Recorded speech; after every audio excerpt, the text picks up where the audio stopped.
एक गांव में एक बूढ़े दादा और दादी रहते थे। वो दोनों बहुत खुश रहते थे।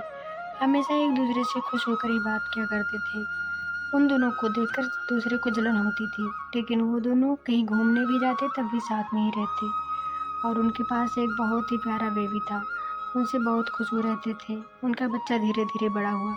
अब दादा और दादी को टेंशन सताने लगी कि अब हमें बहू लाना चाहिए। फिर उन्होंने अपने बच्चे की शादी एक सुंदर सी लड़की से कर दी। वो बहुत प्यारी बहू थी। उनकी बहू प्यारी तो थी ही, लेकिन उतना सुशील भी थी।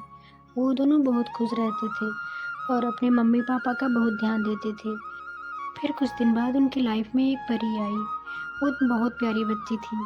वो लोग बहुत खुश रहते थे। उसके साथ इतना हंसते खेलते, उनसे ज़्यादा तो उनकी दादी और दादा खुश थे। दादी दादा बच्चे को देखकर इतने खुश हुए जैसे लग रहा था कि बुढ़ापे के सहारा मिल गई। परी की दादी तो और दादा हमेशा परी के बारे में बात किया करते थे। परी जैसे ही पास में आते उसकी दादी दौड़ के उसे लिपट जाती। और वो हमेशा दादी और दादा की लाडली बेटी थी। बहुत प्यार करते थे उनके दादाजी, और दादी भी बहुत ज़्यादा प्यार करते थे। परी कहीं से भी आती दौड़ के अपनी दादी के पास जाती, और परी के पापा बैठकर उसको समझाते रहते थे, बेटा दादी दादा का सम्मान करो। हमेशा उसको कुछ ना कुछ सिखाते ही रहते थे। और परी उतनी होनहार लड़की थी।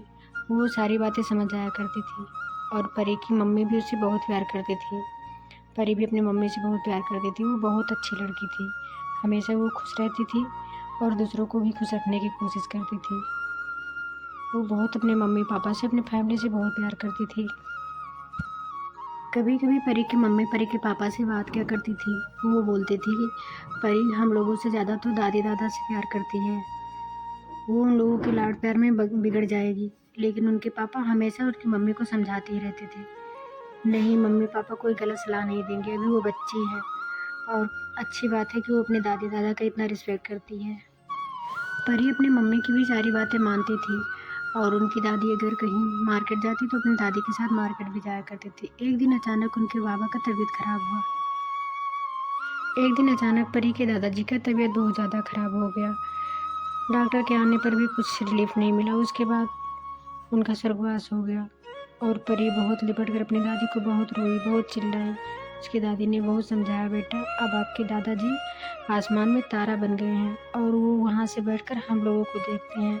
हम लोग क्या कर रहे हैं, कितने खुश हैं, सब आपके दादाजी देखते रहते हैं।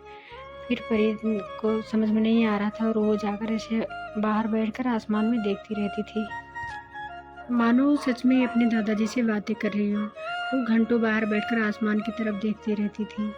वो पता नहीं क्या उनसे बातें भी किया करती थी। ये देखते देखते उनकी फैमिली परेशान हो गई। फिर उन्होंने अपने बच्चे को बहुत समझाया, बहुत प्यार किया। फिर उसके बाद परी खुश हुई और फिर अपने मम्मी पापा के साथ बहुत खुश रहने लगी। वो अपनी दादी का बहुत ध्यान रखती थी। परी बहुत होनहार बच्ची थी।